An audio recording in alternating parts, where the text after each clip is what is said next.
ये बात तो सनातन का हिसाब किताब हो जाना चाहिए देश में कि सनातन का मतलब क्या है। मतलब क्या? सनातन मूर्ति पूजा नहीं है, सनातन ढोंग का नाम नहीं है, सनातन किसी की बपोती नहीं है, किसी जाति की बपोती नहीं है, सनातन वर्णवाद के अधीन नहीं है, सनातन किसी ब्रह्मा विष्णु महेश की बपोती नहीं है। ब्राह्मण जाति के व्यक्ति ने एक दलित जाति से संबंधित रखने वाले चीफ जस्टिस पे जूता फेंका है, तो उससे वर्णवाद की जड़ें और मजबूत होती हैं। वर्णवाद को हवा मिलती है कि इस तरह से जूता फेंका जा सकता है और किसी की बोलने की हिम्मत नहीं।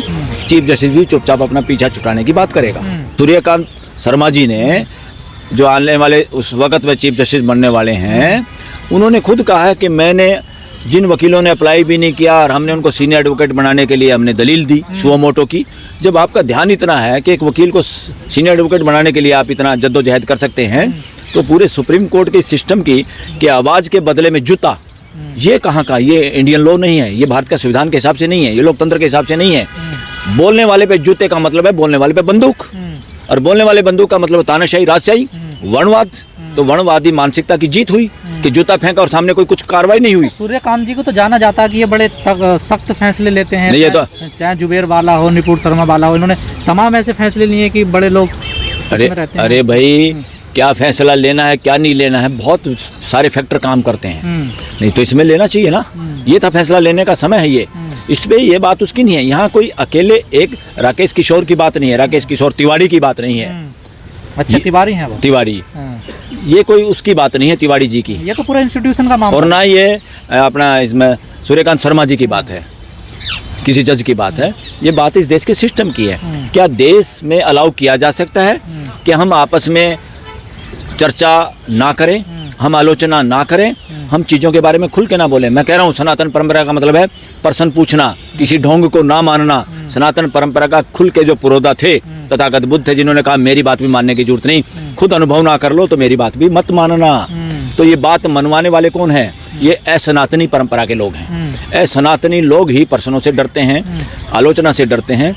ढोंग के पक्षधर जो लोग हैं वो सनातनी परंपरा नहीं है, हो ही नहीं सकती। और मूर्ति पूजा तो कतई सनातनी परंपरा नहीं है। सूर्यकांत शर्मा जी जो अब अगले चीफ जस्टिस भी होंगे, उन्होंने ये कहा कि अब इस मामले को नहीं बढ़ाना चाहिए। जब सीजीआई साहब ने ही माफ कर दिया तो अब इस मामले को आगे क्यों बढ़ाया जाए? इसको अब यहीं खत्म? नहीं, गलत है ये कोई जजों की और उसकी वकीलों की कोर्ट नहीं है।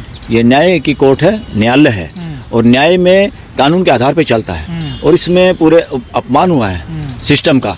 इस देश में जूते का मतलब क्या? मैं कह रहा हूँ, किसी ने मुंह से कोई बात कही तो मुंह की बात का जवाब मुंह से ही कोर्ट में दिया जाता है, दिया जा सकता था, देना चाहिए था अगर किसी के मन में था। मगर जूते का क्या मतलब? बीच में जूता कहाँ से आया? इसलिए जूता चलाने वाले पे कार्रवाई 100% होनी चाहिए। अभी नोटिस करना चाहिए कोर्ट ने। अगर कोर्ट पे नोटिस नहीं करती, मेरा खुद का ये मानना है, हमारे जैसे वकीलों का ये मानना है, ये अपने आप में ये भी कंटेम्प्ट ऑफ कोर्ट है। ये है कोर्ट के उसको मैजेस्टी को कमजोर करना, कोर्ट के ओरा को, कोर्ट के सिस्टम को कमजोर करने वाली बात है। नोटिस ना भेजना। देश में चल क्या रहा? सीजीआई पे जूता फेंका जा रहा है। ये हिंसा को, सीजीआई पे जूता फेंकना और उसमें नोटिस ना होना, ये हिंसा का समर्थन है। किसी को पेशाब चटाया जा रहा है, आईपीएस सुसाइड कर रहा है। इसलिए ऐसे केसेज में तो सुओ मोटो एक्शन बनता है। यहाँ दरियादिली देखने वाली बात नहीं है, यहाँ जुडिशरी पे हमला है। क्या देश में बोलने का अधिकार इतना कमजोर हो जाएगा कि कोई भी जूता फेंकेगा? और वो भी खास तौर पे इस देश का सीजीआई को टिप्पणी करे और तभी जूता फेंकेंगे आप सनातन के नाम पे? और जिसने भी इसको सनातन परंपरा बनाया हुआ है वो गलत है, वो ढोंग है, वो जानबूझ के कब्जा है सनातन परंपरा पे। सनातन परंपरा यूनिवर्सल लॉ की तरह से है, और सनातन परंपरा किसी की बपोती नहीं। और सनातन वर्णवाद के लिए कोई जगह नहीं। सनातन परंपरा में, सनातन धर्म में, सनातन धर्म का मतलब मानवता। तो क्या सर अब माना जाए ये मामला बिल्कुल खत्म हो गया? राकेश जो थे वकील, उन पे अब कोई कार्रवाई नहीं? ये खत्म तो नहीं हुआ। हो सकता है कोर्ट इसमें ये तो बात की है कि कोई गाइडलाइन जारी करें, ये करें। अरे भाई, नोटिस क्यों नहीं करें? चीफ जस्टिस ने तो कहा छोड़ो इसको, मगर उन्होंने तो अगले दिन कह दिया, हम सब स्पष्टीकरण दिया अगले दिन कि सोशल मीडिया में कुछ चल रहा है, हम सब का आदर करते हैं और ऐसा हमारे कोई मंशा नहीं थी। मगर जिस आदमी ने जूता फेंका वो तो आज तक भी उसने इस पर कोई गलानी फील नहीं की। कोई ये नहीं कहा कि भाई मेरे से भी गलती हुई। वो तो कह रहा भगवान के आदेश से, और मुझे नींद नहीं आ रही थी, मुझे सोने नहीं दे रहा था, और मुझे कह रहा था भाई क्या हो रहा है, इसका क्या अपमान हो रहा है, ये है। यानी एक तरह से उसने कहा कि बदला लो, तो बदला लेने का तरीका ये है। लोकतंत्र में आवाज को जूते से नहीं दबाया जा सकता। लोकतंत्र में बोलने पे बोल के ही जवाब दिया जाता है। कोई आदमी उसको जूते से बंद करने का मतलब है हिंसा, और हिंसा के लिए कोई जगह नहीं। उन्होंने लोकतंत्र का अपमान किया है। जुडिशरी की इज्जत बचाने के लिए, एक लोकतांत्रिक जुडिशरी की इज्जत बचाने के लिए उनको नोटिस बहुत जरूरी था। पर बार तो चाहता था ना सर कि नोटिस जाए उनको। Yes. विकास तो जो आपके अध्यक्ष हैं वो तो कह रहे हैं कि नोटिस भेजा जाए उनको। विकास सिंह ने तो बिल्कुल कहा कि मजाक मत बनाओ जुडिशरी का, इसमें नोटिस जारी करना चाहिए। और मेरा इंडिविजुअल और मेजोरिटी एडवोकेट्स का यही राय है कि नोटिस जाना ही चाहिए था, वरना तो इसमें लोग प्रश्न उठा सकते हैं। अब जुडिशरी बार बार सोशल मीडिया पे कई बार बातें करती है। अरे भाई, सोशल मीडिया पे क्यों करते हो आप बातें? आप अपना काम करो ना। सोशल भाग के जाते हो सोशल मीडिया पे, देश का जुबान बंद करोगे क्या? सोशल मीडिया इस देश की जुबान है, आप नहीं बंद कर सकते। जुडिशरी को और कुछ दिखाई नहीं देता, सोशल मीडिया दिखाई देता। आपको मेन स्ट्रीम मीडिया नहीं दिखाई देता जुडिशरी को? कभी कमेंट करते हो क्या नैरेटिव चलाते हैं? किसी जज ने बोला है? अरे सोशल मीडिया की बात छोड़ो, मेन मीडिया की बात करो। सुप्रीम कोर्ट के जजों को ये करनी चाहिए। तो सोशल मीडिया को बोला जा रहा है कि नैरेटिव है। सोशल मीडिया का तो नैरेटिव उनको, या तो उनको बोला जाए जिन्होंने उसको महामंडित करने की कोशिश की, जो ये भगवान से आदेश लेके बात करने की बात करते हैं। यहाँ चीफ जस्टिस चंद्रचूड़ भी भगवान का आदेश लेके फैसला करता है। पर कई लोग कह रहे हैं अगर सुप्रीम कोर्ट में ऐसे हालात बन सकते हैं, जो जिला न्यायालय हैं, जो डिस्ट्रिक्ट कोर्ट हैं, उनके जजों के लिए तो एक बड़ा खतरा हो जाएगा। 100%। इसलिए निपदा एविल इन द बड, उसको नोटिस जारी करना चाहिए था। उसकी उम्र है 75 साल, उस आधार पे उसकी सजा कम हो जाती। मगर उसको आप नोटिस नहीं भेजना, ये क्या दर्शाता है? इस पे बहुत सारे क्वेश्चन भी हैं, बहुत सारे वकीलों के भी क्वेश्चन है कि ये भी क्वेश्चन है कि वो ब्राह्मण समाज से आता है और जुडिशरी में जो बैठे हैं लोग वर्णवादी मानसिकता के जज हैं, इसी वजह से नोटिस नहीं हुआ, ऐसा लोग कह रहे हैं। ऐसा समाज में आवाज है, और ये इस आवाज से मैं भी इनकार नहीं करता। लोगों के दिलों में ये आवाज है, लोगों के मन में ये आवाज है। इसलिए सुप्रीम कोर्ट ने जो ये किया है ये गलत है। तो क्या आप सुप्रीम कोर्ट कोई ऐसी गाइडलाइंस बनाएगा जजों की सुरक्षा के लिए? क्या कोई ऐसी बात भी कही कल के फैसले में? नहीं, ऐसा तो नहीं। वो गाइडलाइन क्या करेंगे सुरक्षा के लिए, वकीलों के लिए, उसके लिए मैं कह रहा हूँ गाइडलाइन में पहले तो जजों के बारे में शामिल होना चाहिए। जजों के क्या आचरण करना चाहिए, जजों को कैसे कमेंट करने के बजाय जजों को कैसे सुनना चाहिए केसों को, सबको कैसे समय मिलना चाहिए। बहुत सारे वकीलों को समय नहीं मिलता। बहुत सारे वकील हैं, कुछ गिने चुने, वो इतना समय खाते हैं।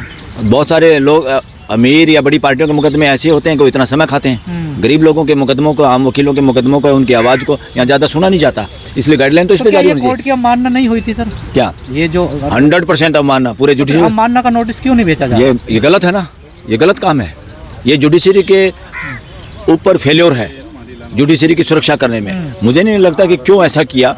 नोटिस तो करना ही चाहिए था, बुलाना ही चाहिए था। बात उसकी नहीं है कोई माफ़ कर दे। ये कोर्ट अकेले चीफ जस्टिस की कोर्ट नहीं है, ये कोर्ट सीजीआई की कोर्ट नहीं है, ये देश की कोर्ट है। ये जजों की कोर्ट नहीं है, ना वकीलों की कोर्ट है, ये देश की कोर्ट है।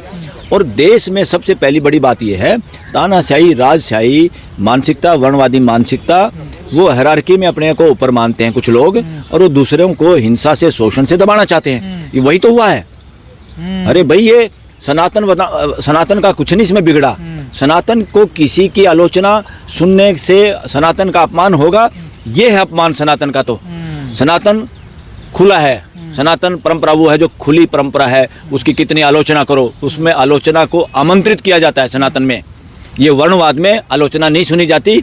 ये वर्णवाद ये लोगों का हमला सनातन परंपरा पे हमला था। चुनाव आयोग ने कह दिया कि 11 राज्यों में और होगा, देखिए वैसा है बारे में। हाँ, देखिए पहली बात तो इसको पॉलिटिकल पार्टियों ने समझा नहीं सही।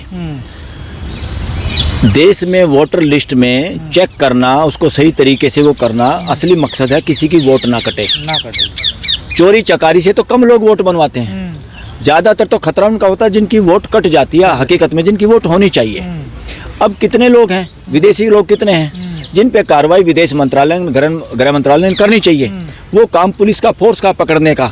अगर उन्होंने कोई फेक डॉक्यूमेंट बनवा रखे तो उसका इलाज करना कानून का काम है, वो वोटर लिस्ट का नहीं। वोटर लिस्ट का मेन काम ये है नए लोगों की या जिनकी वोटें नहीं बनी वो बन जाएं। किसी का कोई एड्रेस चेंज हुआ है, कोई मरा है, वो दैट इज़ डिफरेंट। मगर उसके लिए तो समय समय पे ये होता ही रहता है रेगुलर। ये स्पेशल SIR करने का मनसा कुछ और है। ये कुछ मुझे मनसा ये लग रही है, जो चोरी चकारी का आरोप इन लोगों पे है कि ये षड्यंत्र करके किसी भी तरह हर बार एक नया एडवांस वाला षड्यंत्र करते हैं कि इलेक्शन जीतने का कैसे प्रोग्राम किया जाए। लोकतंत्र में इलेक्शन जीतने के प्रोग्राम नहीं होते। लोकतंत्र में अच्छे से अच्छे कैंडिडेट देना, हर पॉलिटिकल पार्टी की जिम्मेदारी है, मर्जी नहीं है। मगर कितने लोगों को, ये अच्छे लोगों को टिकट देते हैं। लोकतंत्र में पॉलिटिकल पार्टी का मतलब है कि लोगों को जोड़े, पॉलिसी और लोगों की समस्याओं को उठाए, उनके समाधान पे चर्चा हो और अपने जितने मेंबर बनाए सबको संविधान का ज्ञान दें, कि देश के असली मौलिक कानून का ज्ञान दें। कितने लोग हैं, कितने पार्टी के वर्कर हैं जिनको संविधान का पता है? नेताओं को ही नहीं पता।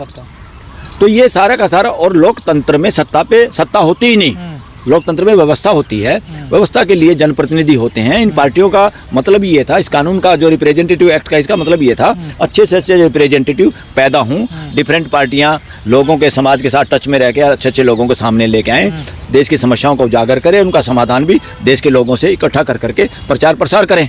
मगर हो उल्टा रहा है। अभी तक ये व्यवस्था में तो इनका विश्वास ही नहीं।